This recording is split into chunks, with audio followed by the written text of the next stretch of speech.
Државниот просветен инспекторат го задолжи Неготинското училиште да превземе мерки против класните раководители на оделенијата во кои учат трите ученички. Најстрогата е одземање на раководството со оделенијето. И покрај претходно регистрираните проблеми во поведението кај децата, навреме не превзеле соодветни педагошки мерки.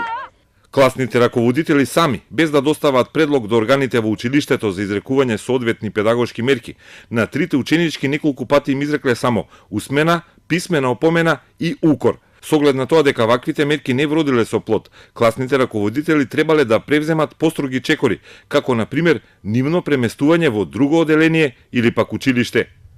Снимката на која се гледа како две ученички брутално тепаат и влечат за коса друга соученичка шокираше јавноста. Сите досегашни познати норми на однесување и каков таков систем на вредности отстапија место на неверување, поради фактот дека останатите ученици само го снимале настанот без било што да превземат. Станавме општество на спектакл, каде грубоста е секојдневие, вели професорот по социологија Али Пајазити.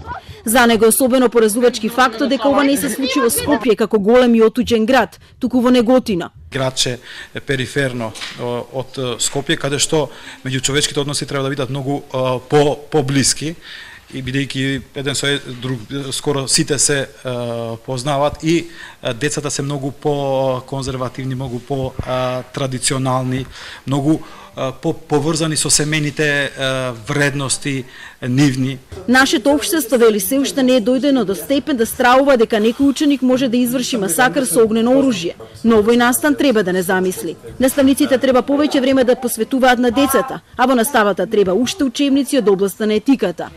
Не само тоа што е тренди и тоа што е фенси во светот IT, не знам што ти работи, сепак треба да има еден баланс во предметите и во перцепцијата на професијата учител. Во меѓувреме во записниците на инспекторите регистрирано дека ученичките кои се тепаа сега повторно се спријателиле. На заедничкото кафе било заборавено влечењето за коса и погрдните зборови искажани поради љубомора за момче.